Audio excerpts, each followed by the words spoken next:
So thank you again for joining us today. If by chance you're not aware, this is World Oceans Week. Monday, June 8th was World Oceans Day, and we had a chock-full agenda that day with the United Nations and the Explorers Club in the evening. And those events have continued through the week, and they will actually continue into next week. One of our events was postponed from yesterday due to the STEM walkout, and we supported that, and we moved to that particular presentation at 2 o'clock next Wednesday. Anyway, today I'm really excited about what we're going to do here. It's entitled The Blue Economy Business Pitches. And I had a chance recently to judge a competition across the state of Connecticut with multiple colleges and universities, and was very impressed with Southern Connecticut State University's students and the pitches that they presented in elevator pitches.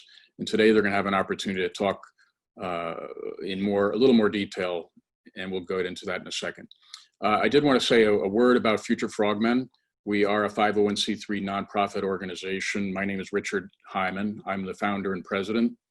And our mission is to foster ocean ambassadors and future leaders. We do this through mentorship, education, action, and exploration. We're a student-focused, inclusive, interdisciplinary, volunteer-based organization. I'd encourage you and ask you to check out our Blue Earth podcast, a new podcast we put up a couple weeks ago. And we're going to be having great conversations going forward with people in the environmental arena in an interdisciplinary mode. As I mentioned, we don't just look at science, we look at the arts, we look at business, we look at public policy, health, etc. And please check out our website, futurefrogmen.org. There you can subscribe to our weekly newsletter. So I'm patterning this a little bit after Shark Tank on television, and I'm calling it Welcome to the Frog Tank, everyone. And today we have the pleasure of having 5 Southern Connecticut State University students. Southern is based in New Haven, Connecticut.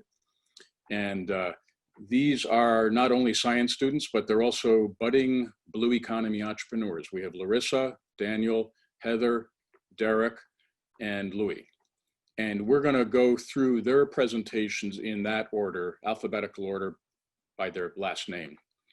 So their business ideas and the businesses that they are working to develop now all use kelp, a form of seaweed that actually grows here on Long Island Sound, and it's a growing industry here. So I think you'll be quite interested to see the variety and the imagination that they've done. Like Shark Tank, our panel will follow the pitch. The pitch is to be no longer than 5 minutes. It may be well below that, and that's perfectly fine. Like on Shark Tank, it's very concise. But again, I mentioned that these students had previously competed in elevator pitch competition. So they'll probably base it off of that and possibly develop it further. And then our panel is invited to ask questions, and the students will answer the questions. And the panel may offer some advice, time permitting, and if they're so moved, they may offer some advice along the way. And unlike Shark Tank, there's no investing involved. This is really for communication, for fun, and I hope you enjoy it. I do want to introduce our panel, 3 friends of mine who were gracious enough to join us today. Dr. Chris Huntley, who's an associate professor at Fairfield U here in Fairfield, Connecticut at the Dolan School of Business.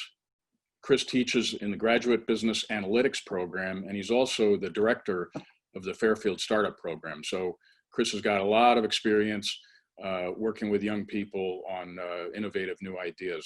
So do Jeff and Matt. Jeff is co-chair of the Executive Forum Angels, and he's also an executive in residence at the Dolan School of Business.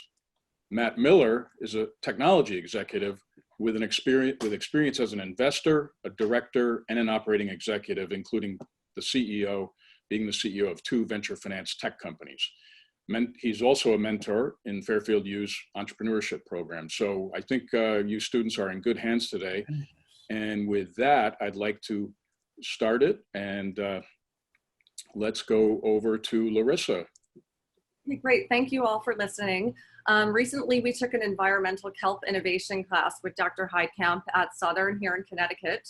And for our term project, he had asked us to individually come up with different uses for kelp and develop a product that could help grow the blue economy here in Long Island Sound. So I got to thinking, and for years before I went back to school, I worked as a medical assistant in the field of obstetrics and gynecology, and I recall the use of laminaria, which is actually a type of compressed kelp that is used for the dilation of the cervix and induction of labor for pregnant women. So it has fantastic absorbent properties and is proven safe for vaginal use. So it brought me to the idea of designing a kelp enriched tampon.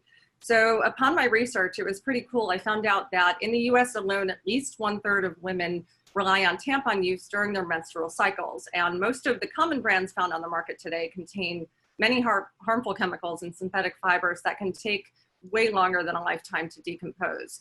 So my kelp tampon is 100% biodegradable and is composed of only 2 simple ingredients, which are organic cotton and kelp. And this environmentally friendly option will offer women a convenient, flushable option to reduce waste without the harmful additives that are found in tampons on the market today. So relying on similar properties that we'd be able to find in these medical-based laminaria sticks, the sugar kelp is able to provide an all-natural ingredient with many eco-friendly benefits, making it a very unique product. And I had research that with studies are predicting a 7% annual growth increase in the natural and organic feminine care market. And this kelpon will provide an option to suit health-conscious women while avoiding dyes, fragrances, and harmful bleach. This is also for consumers that are looking for a more sustainable product. So I actually did kind of get a little nutty, and I went on Amazon, ordered some sugar kelp, and got some organic cotton. I looked at some things online, I boiled it, and I found a little concoction, blended it, strained it, and then I actually made a mold and did make a kelp tampon. Now, whether or not it will truly work or not is another thing, but I was able to do it, and it did absorb quite a bit of water. So I thought it was a pretty good start. So I hope to see where it goes. And that's basically what I have so far. Thank you. So I'd invite the panel to ask any questions. Just feel free to jump in. There's no particular order. I guess I'll start. Larissa, let's pretend that your product is on the market and somebody's walking through a grocery store or CVS, and yours, I assume, is going to be in a box, right? Correct. So what will the part of the box that's facing the person walking down the aisle say? I would call it Kelpon, and then probably Kelp Enriched Tampon. I'm at the very preliminary stages, so we haven't gotten into a design yet. I have thought about it, but I want to kind of maybe design it with, ocean-friendly colors of some aquamarines, blues, and some pieces of kelp as well. Okay. Yeah. Good. What we're getting at is sort of what is the value proposition? Sort of why should somebody care, right? And you want to get that down to something that people will get in just a few words. That's why I'm telling you, and it's a very skinny, like, a box about yay big, and that's all they can see. So it's not just about the colors and stuff. The words that you chose were interesting. Say that again. Is what? I'm sorry. How did you describe it in words? So it's a biodegradable tampon with a flushable option, which a lot are not. Flushable makes a big difference. Yeah. Yeah. Over a lifetime to decompose regular tampons, and they also create a huge biohazard risk because women are having to, try to find a disposal. You're in a public restroom, you're anywhere. You don't have a hand sanitizer in that bathroom stall with you. You're making a mess. So it's to be able to be flushable would be fantastic. I don't know what would be approved as flushable, like the percentage of kelp over cotton that would need to be used. But that's something that hopefully in the fall semester, I believe that we'll be trying to get this to fruition and start moving forward with our idea. So I would be interested to see what I could come up with to make it flushable. Yeah, when you talk about flushable, you're also going to have to deal with septic. There are plenty of people out there that have septic systems, so it definitely needs to biodegrade properly without killing things. Exactly. Cool, right? Yeah. Yeah. All right, Jeff, you want to go next? Sure. Great idea. no doubt. I think you need to think about how you can make this a business. Yeah. All right. Because any business has got to be sustaining, or self-sustaining. So you need to think about as Dr. Huntley said, what's the value proposition? What kind of how you could scale it, so to speak. Who you going to sell it to? Not in terms of individuals, but you got to think about channels. Okay. Yeah. Who will distribute this for you where it won't cost you much? And Right. beyond that, I think you need to think about sponsors. Okay. Versus investors.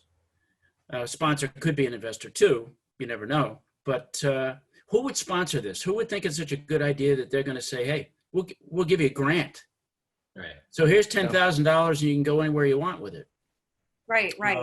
And it won't cost you any ownership or any no strings attached, so to speak. All right.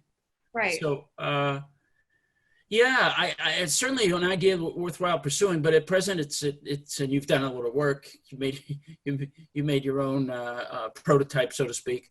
Right. But look, if you're going to get folks interested, you got to understand. Right. You got to establish this as a business as much as an idea. Okay. All right, so as the techie in the group who knows less than nothing about consumer packaged goods, okay, I have like 3 questions, and I think it's a wonderful idea if it works. Number one, what's it cost to make it? Because in a business like that, features don't do you any good if people have to pay for it. Right. All right. If they can get something at the same price and it's better, they'll buy it. But cost and price matter. Second, I'd love to get some verification on a clinical level that this is as good as you claim. And third, I think if it is, all right, so now I never saw a glass that wasn't half full. I think that there's a huge opportunity outside the US for feminine hygiene and health in parts of the world where it isn't currently available. And having something that can be biodegradable in an environment where people don't have running water and sewers, somebody like the Gates Foundation could be very excited if it actually does what you want it to do. That's my thinking. Wow. But first, I'm a product guy. You gotta prove to me that you can make it, that it does what you want it to do, that it has no harmful side effects, and that it isn't extraordinarily more expensive than competitive products that aren't as good. Right. So Larissa, if you had to pick your first vendors, if you a store or something where people would buy this, what would be the first outfit you would approach?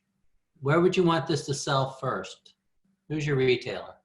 So I actually have thought of a few friends. It would be a very small, to say, mom and pop type shop on the shore. A friend of mine owns a boutique and sells things like that. So I would probably go to her, and she has a few sister stores in New Haven. So I was thinking that would kind of get the word out. I've spoken to some friends about it. They were really interested, my sisters. So a lot of people keep asking me, have you done anything else with it? We're really interested. We'll definitely try it. So I feel like to start with a smaller might work for me, and then word of mouth and just recognition might be good, and customer validation might come with that. Yeah, so the big thing is you want to get feedback to make sure that it is actually doing what you promised. That's what he was telling you. And the best way to do that is to talk to real customers.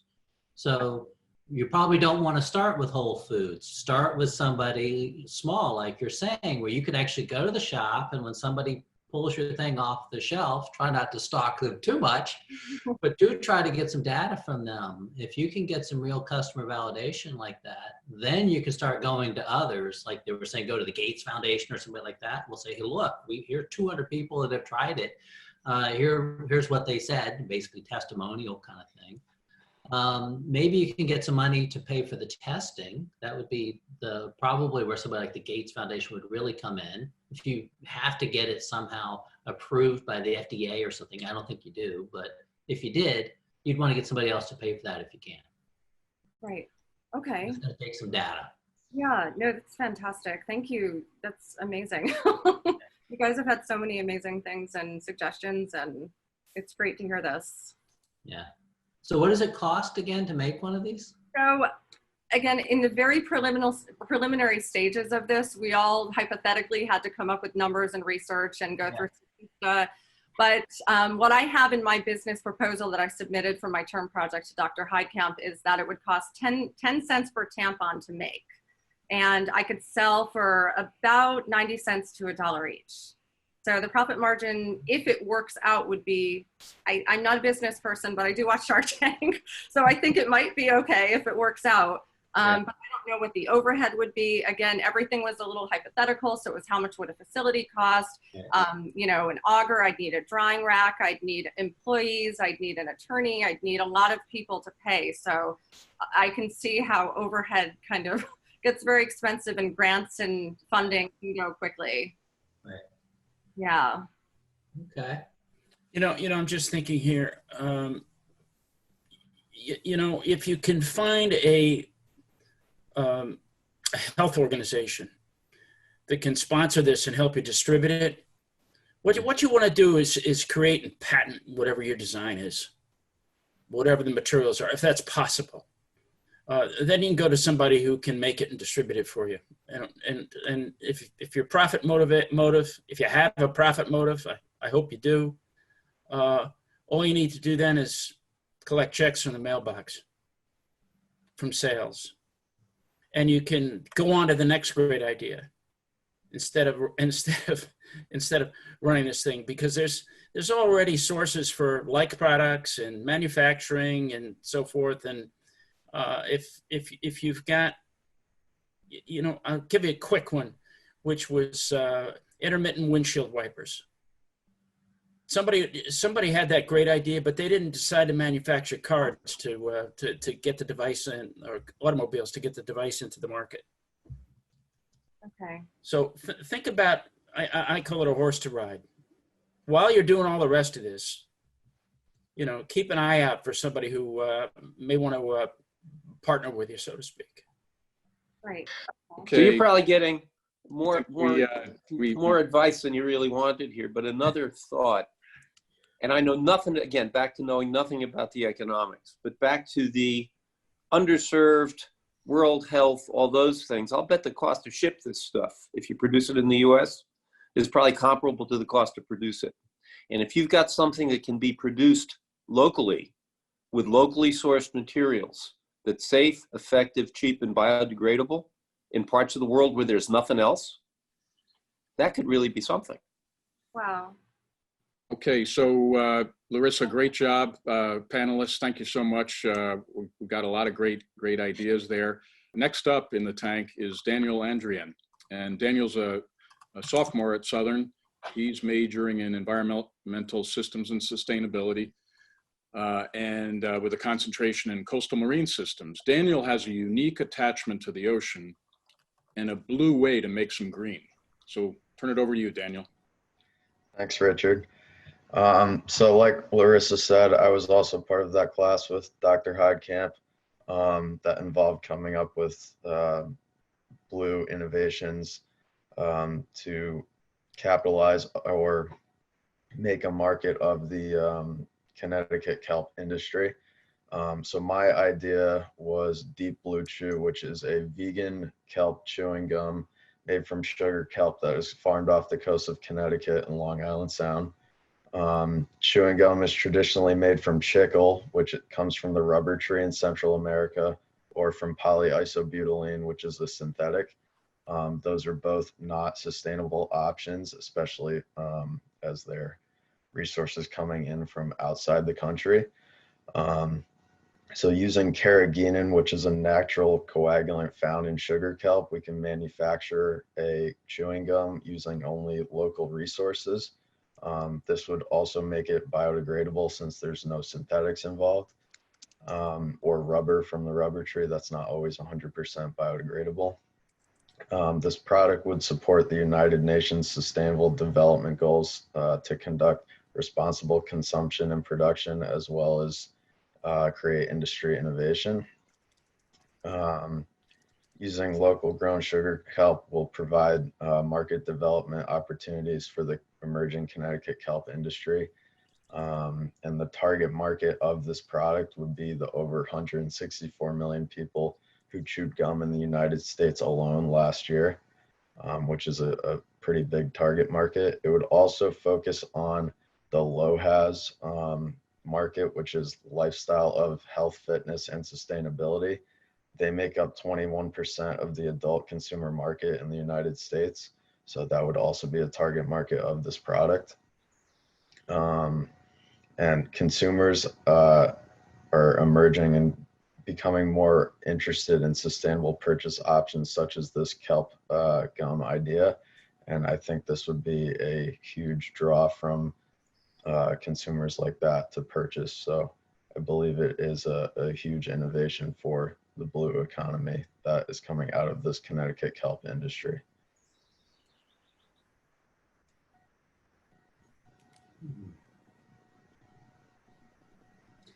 So again, how do you sell people on kelp for chewing? Why do they do that instead of the other kind of chewing gum? Wrigley's. Wrigley's. Why kelp? Because it's a more sustainable more sustainable option that is also biodegradable and vegan. A lot of the chewing gums that are out there now, not all, but a lot of them include gelatin, which actually comes from an animal somewhere in the animals that required for coagulation. I believe that It's pig fat. What's that? It's pig fat. Pig fat. Okay.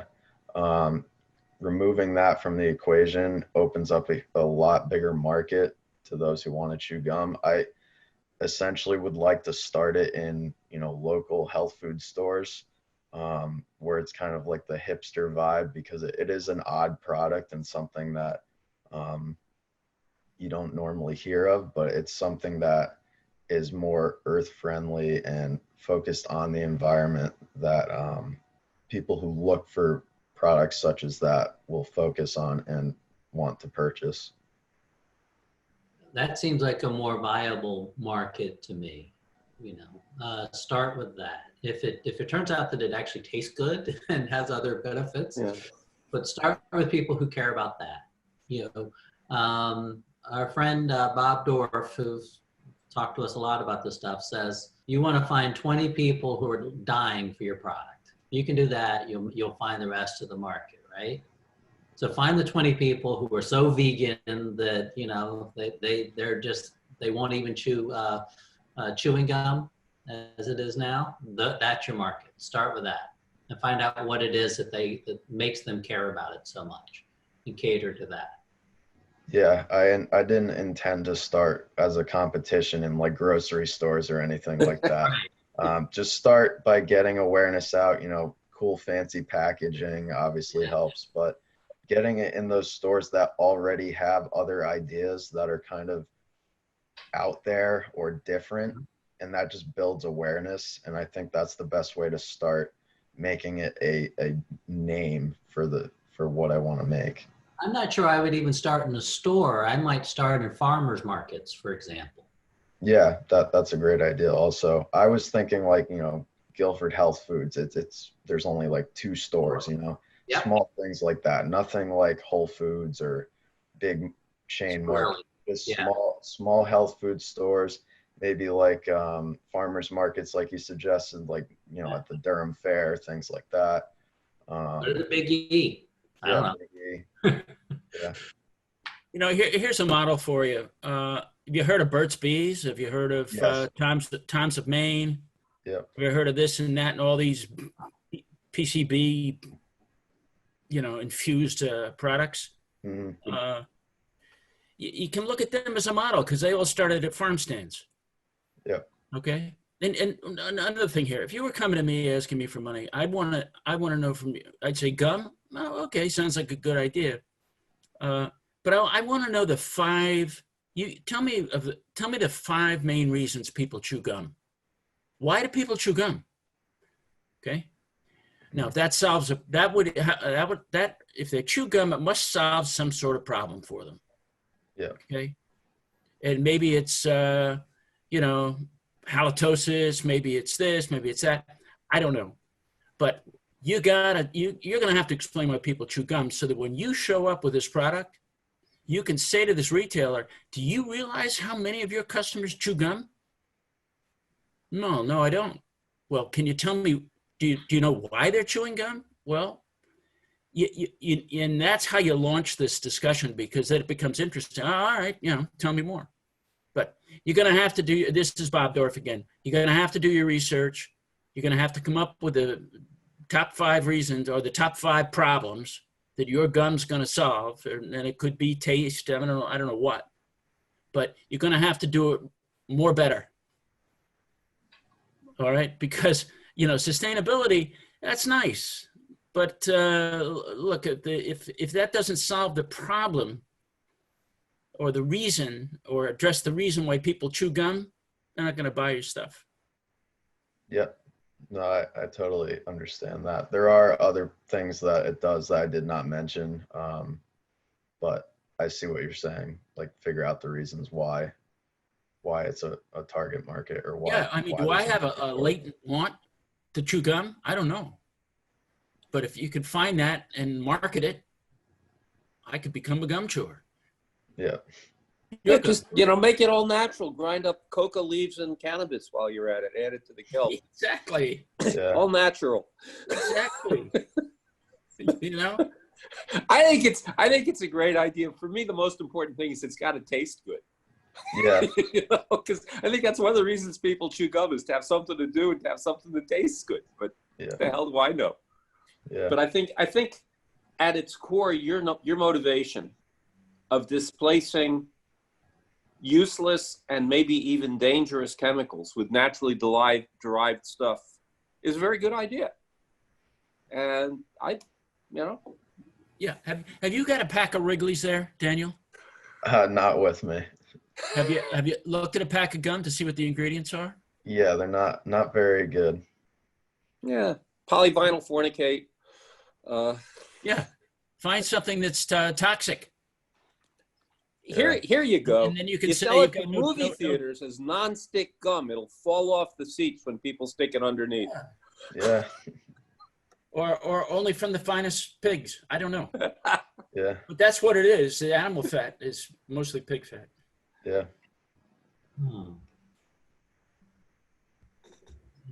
Okay, great job, Daniel. And That was good. panelists, thank you so much.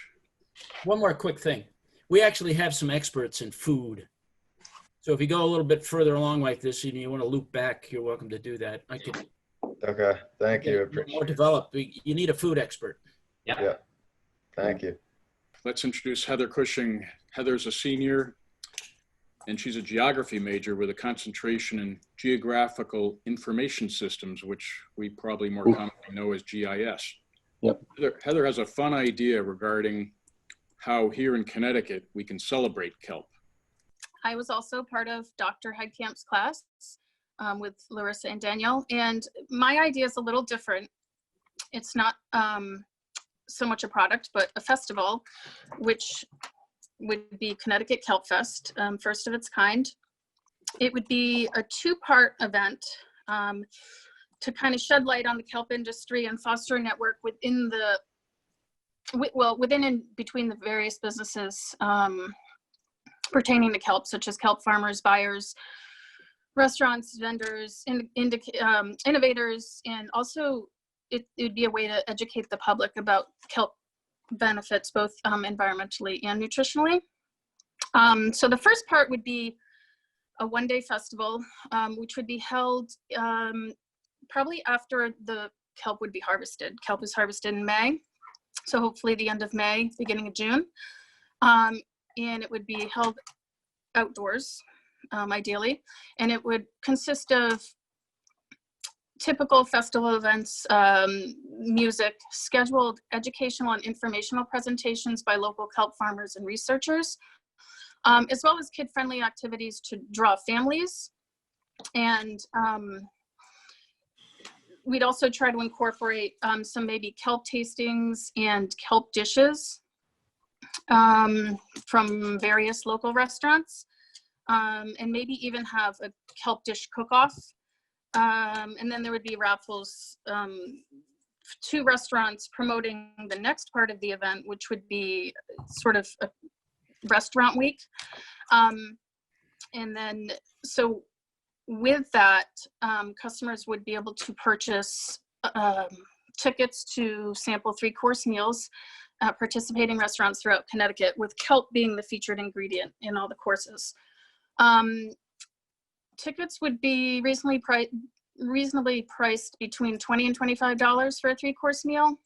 And we'd also encourage local breweries, as the microbrew industry in Connecticut is thriving. I think there's over 110, and they could possibly come up with kelp beer, which I think some of them have. So the benefits for this, the restaurants would benefit. They would pay for a membership for that week, and it would help promote their restaurant, create communication between the restaurants and the kelp farmers, increase their menu options for vegan as well as vegetarian dishes, which they may not have currently. Kelp farmers would also pay for a booth, and it would provide the growers with more demand, enable networking between the kelp farmers and prospective buyers, and promote interaction between the farmers. And then the general public would also pay for a ticket to the one-day festival, and that would provide them with knowledge and create awareness about kelp farming and its environmental advantages. And again, it's in the preliminary stages right now, but I think a lot of people would kind of grab onto it, as Connecticut is a small town state, and they thrive off of community, and Kelp Fest its purpose would be to engage the community at all levels and cultivate interest for this sustainable, eco-friendly industry.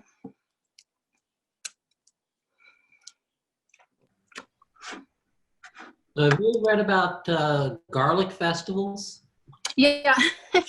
Yes. You Yep. can sort of model it after that, but it's kelp. I mean, it's been done, and people have managed to get these things continuing on for decades. The Yep. one in California was very popular. Yep. Um, Maine does have one too. Maine has some sort of a kelp week, maybe. They celebrate it. Yeah. So I just put a couple of links for you in the chat. Okay.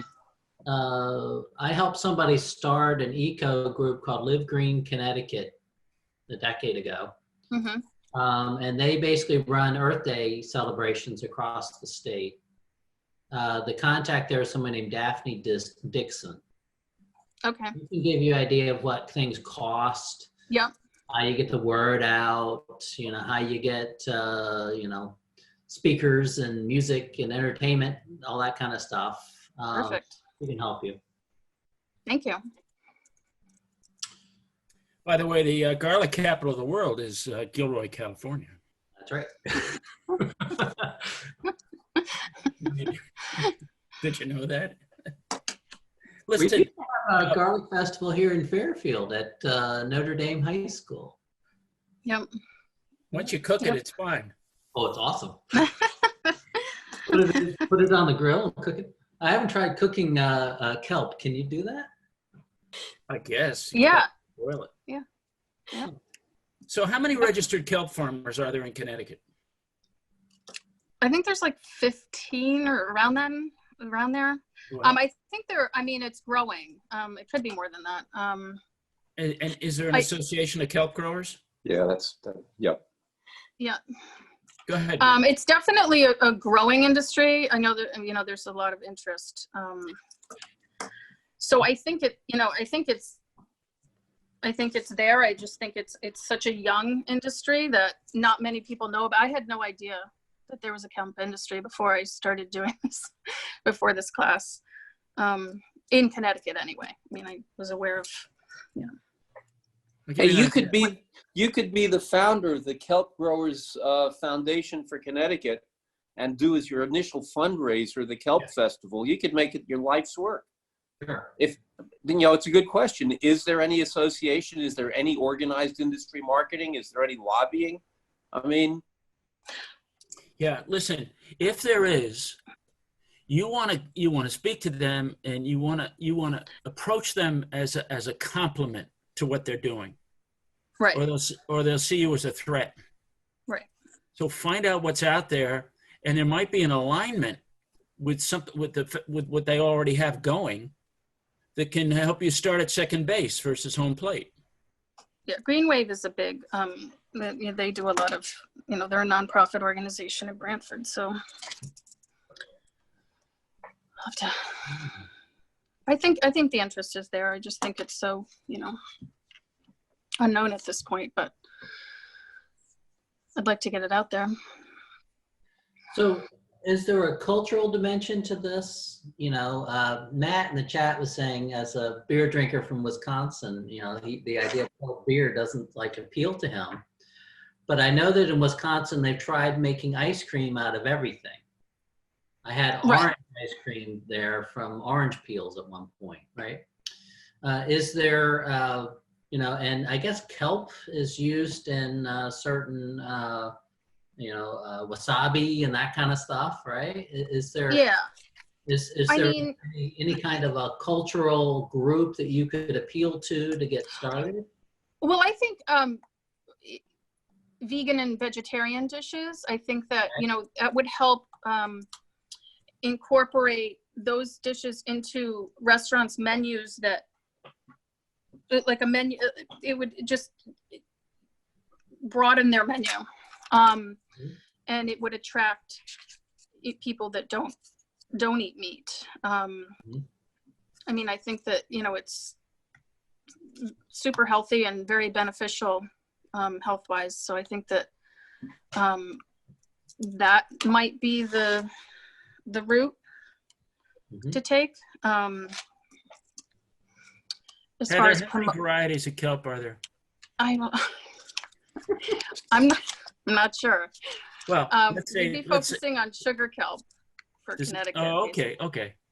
But is there a what's the scientific classification for kelp or whatever? Does anybody on the call know? I'm not sure. What was the question? There could be some marketing clues in there. What the Matt? You're the scientist.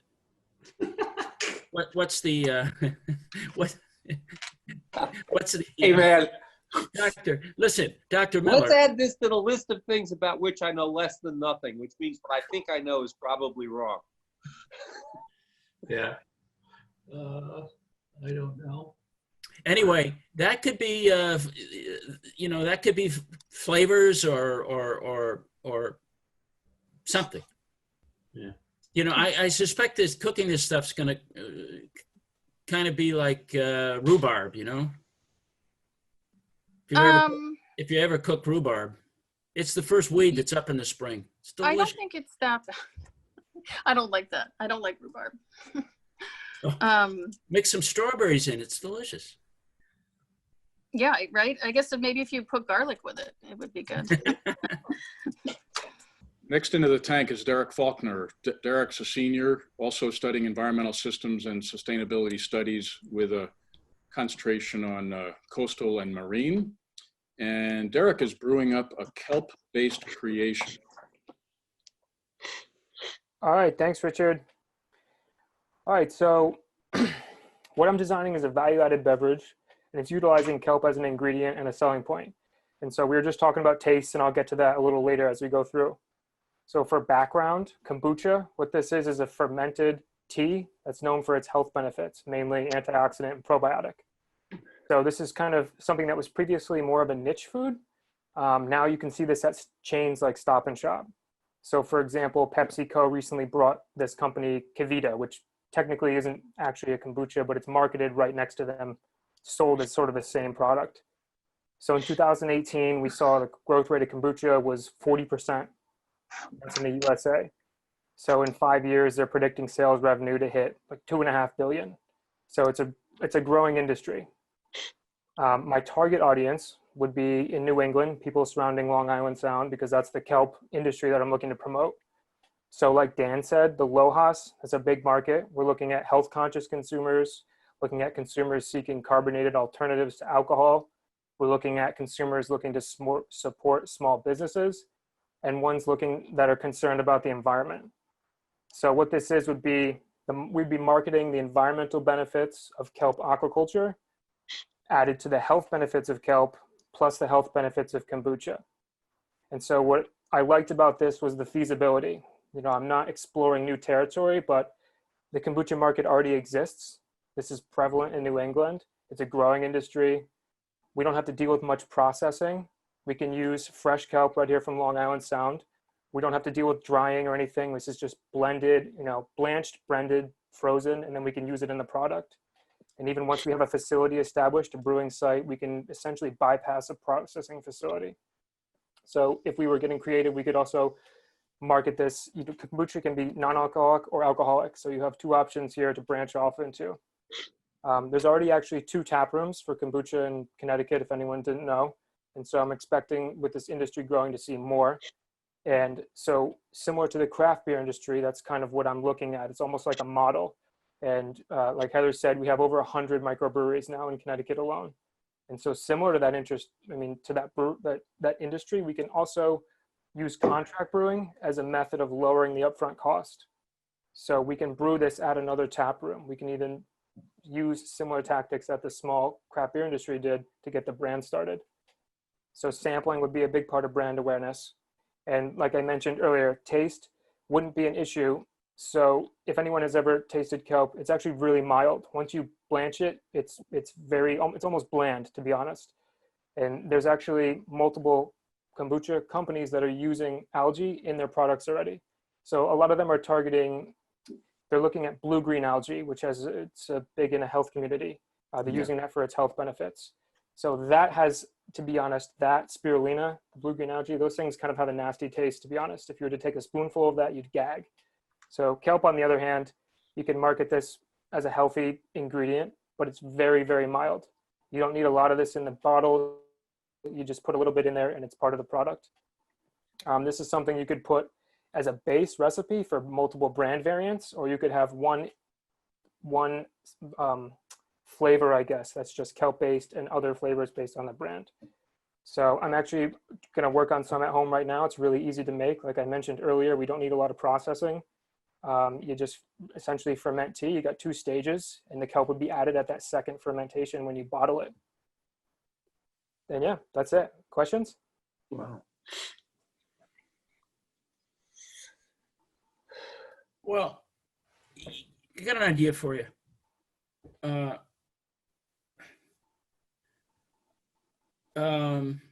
This is something, believe it or not, that Martha Stewart could be interested in.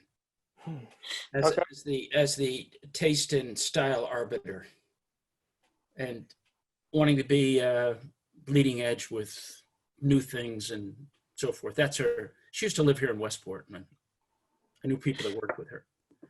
But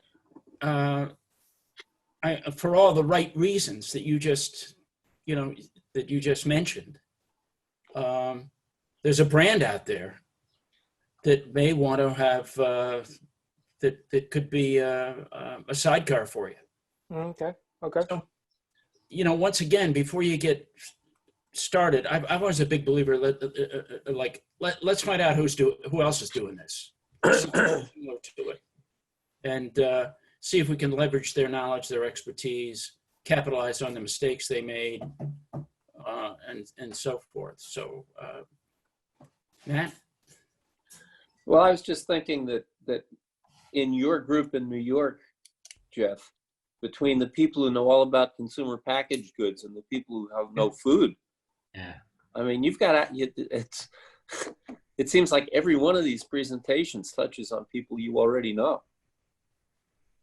You're certainly welcome to send something to me if you'd like. I'll forward it to them and ask them to spend a few minutes with you. Awesome. Thanks, Jeff. We can get in touch afterwards. Sure. What I like about this is that you're leveraging sort of what people have learned about craft beer. Mm-hmm. And people don't always want things that are generic. does it matter what the Scoby is like from one kombucha to the next? That's the nice part about it. Glad that you know what that is, by the way. But so the kelp would be added to the secondary fermentation process. So it's not even dealing with the Scoby. Okay. So it's almost like you're adding an ingredient after it's already been fermented. So that's basically how vodka is made, by the way. Right? All the flavor you get of vodka, if there is any, is added after. Yeah, exactly. Yeah. That's the way we make it in Eastern Connecticut anyway. Hey, I grew up in the hills of Virginia. We used to make our own. So anyway, yeah. Okay, so I like that idea. And if you can make it so that there's some local variation to it, maybe just again, like with the craft beers, you'll have people who want to try it at home, that kind of thing. If you can capture that market too, then it gets really interesting, right? Yeah. They go to your place to see what it's supposed to taste like, and then they try it at home. They say, well, we have a new variety this week. Come try. I guess it's also similar to the pot business in that way too, right? Okay. Right? So model it after things that already exist that have been successful with this kind of One more thing. Business model. I think you could learn a lot. It might work. Yeah. Do you think there's such a thing maybe as a kelp cookbook? Matt? Well, there are lots of parts of the world where people have been eating a lot of kelp for a long time. Absolutely. Right? So there's like a dessert cookbook that everybody swears by. It's from some little restaurant in the middle of nowhere. Oh, I'm trying to remember what it is. If I can remember it, I'll stick it in here. But it's like if you go into, at least anybody my age, anyway, my generation, you go into their kitchen, you'll find one copy of this one cookbook that's only about desserts. So here's where we ought to go with this. We ought to actually take this whole program, all of these kelp entrepreneurs, and get them on House and Garden TV, together with the Barefoot Contessa, okay, pedal to the broader health conscious audience. Yeah. And Jeffrey lives in New Haven, right? Clearly, you guys don't have wives who live watching the Barefoot Contessa while I'm washing the dishes. But these are brilliant ideas, every single one of them. And I think wrapped around the notion of locally sourced product that's environmentally sound. I think the key to all of the food things is it's got to taste good, right? I mean, it's. But I'm astonished by the quality of these presentations. That's great. We haven't even gotten to Lewis. So actually, the cookbook, that's a great idea for Heather. Like that's something you could be handing out with purchase of a ticket for your event. For the festival, you get a cookbook when you come in. Sure, and it, like Matt's right too. Parts of the world, folks have been eating this stuff for centuries. So there's got to be a cookbook somewhere, or more, and get them translated. Right. And people must have figured out how to make it taste good. Well, we make a specific Long Island Sound cookbook. Play on that local aspect. Right. Sure, exactly. A little hint of diesel oil. Okay. Very good. Only once you get close to New York City. With overtones of. Matt, I want to tell you, I was down at the beach yesterday, and the water is crystal clear. Just so I shouldn't take everybody here off track, but if there is ever any evidence of the human impact on the environment, look how clean everything has gotten since people stopped consuming stuff. The air's clean, the water's clean. No airplanes. Right. Okay, So well, awesome. Even the noise pollution. Next. Thank you, guys. Last but not least, coming into the tank is Louis Crack, and Louis is an environmental studies master's student at Southern. Oh, And wow. Louis got a blue hot button that aims to inform and enlighten. Hello, everyone. I'm going to share my screen here so you can see this is a PowerPoint presentation. I was part of the business plan competition of the CT Entrepreneurship Foundation that was held back in May. So this is the presentation. Great. that my team and I had made for that event. Crystal blue. So, whoops, getting ahead of myself there. Spoiler alert. I was the teaching assistant for what affectionately became known as Kelp class, which is Dr. Heidecamp's brainchild. And he put me in charge of a team of undergraduate students. We all put our heads together and came up for an idea for a mobile ocean data app that we call Crystal Blue. So Crystal Blue is in its very infancy in terms of a prototype, but we want to design an intuitive, customizable data app that delivers ocean data to ocean farmers who we define as seaweed and shellfish farmers. We're going to begin targeting in the Long Island Sound region, using that as a stepping stone for larger markets in Maine, Alaska, the West Coast. They're already established there and growing as well. So why should you care about ocean data? What is ocean data? So here I have listed just 3 very basic data parameters, data measures that ocean farmers need to know about and need to be cognizant of on a daily basis. For one, temperature. There's optimal growth temperatures for seaweed, for kelp, for example. Also salinity.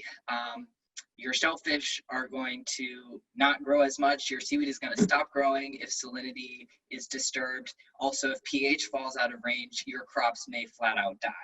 So yeah, you need to know what's going on in the water, and it happens to be a huge pain to try and collect the data yourself. So here are just some really basic and on the cheaper end of sensors that you would need for minimal, things like salinity, temperature, and pH. You're looking at an initial investment of over $2,500 just for the bare minimum, not to mention the time that it takes to collect, the maintenance, the repair, the calibration. It's an expensive endeavor, and we're trying to free up farmers' time so that they can do what they want to do, which is farm. So what kind of competition is there for our little data app here? So this is some screenshots from the LISCOS website. So this is the Long Island Sound Integrated Coastal Observing System, which is a conglomeration of buoys. So they're only singular data points that our Yukon has put in the water already to collect some data which is publicly available. But as you can see from this outprint here, a lot of data values are missing. Buoys go offline. There's even a disclaimer that says the information provided is not guaranteed to be correct or complete. So not the best. The website itself is also clunky and difficult to navigate. We're trying to pioneer a novel data collection method instead of buoys being just singular points. So if the buoy is here and your farm's like way off over here, how accurate are those readings? So we had an idea to partner with a local company based in Wallingford called Exocetus. They manufacture underwater autonomous vehicles, which they call gliders, but they are under the water. So we are looking at a model called the Hummingbird, which is set to debut hopefully later this summer. It's still in the process of being developed or manufactured, but you put this thing in the water, it's battery powered, it can operate for months at a time.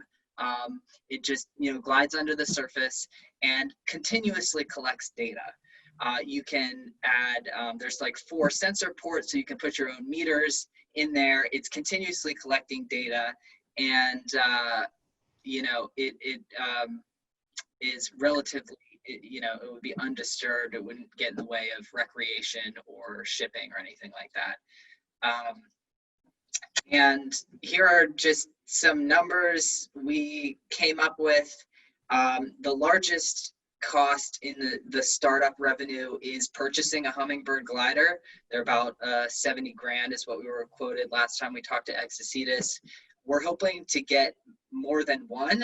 Our data collection will improve with multiple units that we can kind of like pattern around the existing farms to use for interpolation purposes, so that we're getting more accurate readings than just stationary measures with the buoys. And we also had an idea to market to other people like recreationalists and research institutes and universities. Here's a breakdown of what we came up with in terms of what sort of features would be involved in the various subscription packages, but in our development of this app this summer, we're focusing just on, you know, the bare basics for ocean farmers in Long Island Sound. So just to kind of reiterate, the whole point of this is that you shouldn't need a crystal ball to do your job unless you're psychic. And this app takes is aimed to take all the guesswork out of the data collection, interpretation, and analysis needed to be a successful ocean farmer in Long Island Sound. Thank you.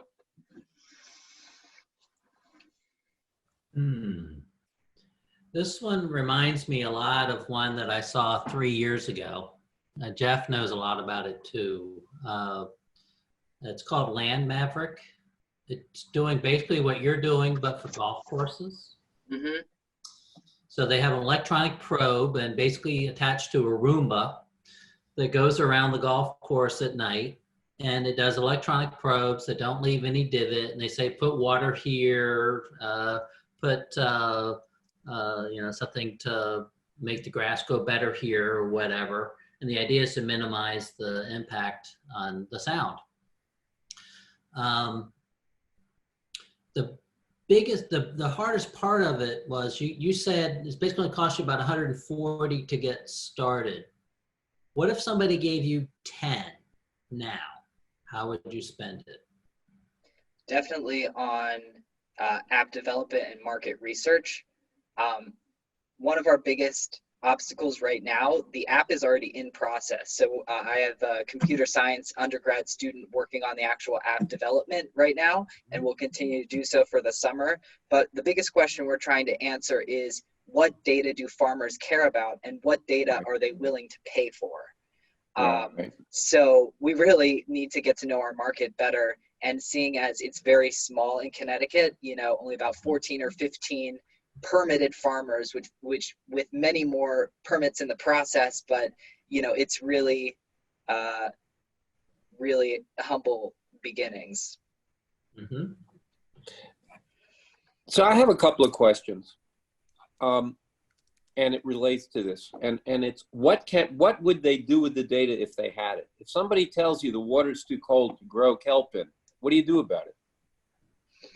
Well, I think there are short-term and long-term answers to that. Like there's nothing you can do about it in the short term, but one of the concerns and one of the reasons to start collecting this data in a more research capacity is, you know, with global warming, the waters are projected to get warmer and warmer, and kelp is a cold water species. So it could be that in 50 years, there is no kelp growing in Long Island Sound.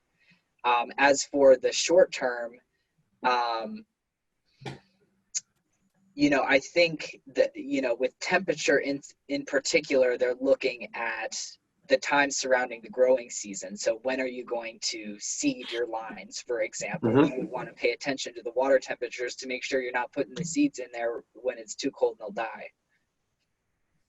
So, and again, a great leap. First, I think this is a great idea. We're all familiar with Emily Yale's thing, doing the same thing on golf courses. As an, oh, by the way, one of the largest industrial companies on the planet is a company called Schlumberger that got started by measuring soil conductivity inside oil wells. So generating data in remote locations where it can be valuable is a great idea. With regard to implementation, I'm not sure you need to own your glider. Can't you lease them? Maybe deal these folks in early. I don't know. I mean, I think you've really got something here. Let me be clear. I think gathering data that is impactful for a commercial product that people don't currently have, I think you're going to find a way to make money from it. But I'm not quite sure how you make money if nobody can act on the data you collect. Louis, how many farmers have you talked to? Well, Long Island Sound Farmers won. I did go to the Rhode Island Seaweed Symposium back in March, and that drew a bunch of farmers from all over the country, as well as a lot of other industry people. And so I floated the idea in a working group there, and it drew quite a bit of interest. But in terms of like one-on-one conversations with farmers specifically on Long Island Sound, only a couple. It may be your customers, the US government. It may be that the data itself is just useful, right? I mean, like gathering weather data, except I don't know. I think the idea of gathering as a public good data people don't currently have is something you should find a way to get paid for. I think it's a really good idea. Yeah. But I'm not quite sure how you make a business out of it just yet. Okay, well, Louis, great presentation, very interesting. There's a lot going on in that space, and Are we over time, Richard? we're flexible. Yeah. We're One flexible. more comment for Louis. Please. Is that all right? Louis, the reason why the golf course thing will become a business is conservation. Right. So it's going to conserve water. When you don't have to water, it's not going to water. You're not going to use too much fertilizer. You're going to have the right pH. And of course, you're going to have an enhanced experience for the golfer, which is for private clubs important. So that's why it works in that category. So what you need to do is figure out not so much. Technology is interesting, and I can see that's where you're focused. But who needs this thing, and why do they need it? Who needs the data, like Matt said, and what are they going to do with it? And is it gonna save them money? Is it gonna make them? Why do they want this information? And when you get that dialed, you've got something to. You might have a business. Then you can go to CT Next and get a grant and get it funded, and you can raise with no strings attached $10,000, $20,000, and I'm sure your school can help you with that, or Professor Huntley, or even myself, Matt, whatever. But the money's out there. But you're going to have to demonstrate that there's a market and they really need you badly. Because that takes you from an idea to a business. Yeah, I appreciate those comments, because that's what we were wrestling with really when we were trying to get our business proposal ready for the competition in April, without knowing the market, without knowing which part of the equation is valuable and to pursue. It kind of, all the pieces are there, but I don't think they're in quite the right order or position, or, there's definitely room for some tinkering. Keep working on it. Yeah, I'm definitely going to look up that Land Maverick company for some inspiration. So thank you. I just put some things in the chat for you. A few links. Yeah, at the risk of being redundant, there are 3 questions to ask about something like what you're doing. What's your product? Who's your customer? How do you get paid? You know what your product is, it's data. But you really don't know who your customer is. You may be in the survey business, selling people opportunities in Long Island Sound where they should be planting kelp that they don't already know about. Yeah, that's right. All right. So you know what your product is, it's data, but you don't know who your customer is and you don't know how you get paid. And that's the difference between having a great research program and having something that can turn into a business. He's right. Okay, well, we're not really over because we did extend the time to 1:15, but I think in order to be fair to all the presenters, so it's somewhat balanced, we should stop here. But I'm available. If anyone needs any introductions, feel free to reach out to me. You may have captured some of that in the chat, but really exciting, outstanding work by all of you. And I knew that your businesses were all early stage. Some have developed more than I realized. And I think you all have some good potential, particularly if you can address some of the questions and advice that was provided to you by our great panel. I thank you, students, and I thank you, panel, very much. I hope you all enjoyed it and learned something from it too. Thank you. This was a stunning collection of brilliant ideas and great people, and has absolutely brightened my day. Cause for hope. Thank you, Richard, for pulling these people together. This was great. Very good. Thank you, Richard. Thank you. All right. Have a good day, everyone. Thank you. So much. Bye. Take care. Thanks. Bye. Good luck, everybody. Thank you. Thank you. Thanks for watching. For more information, visit our website at www.futurefrogmen.org.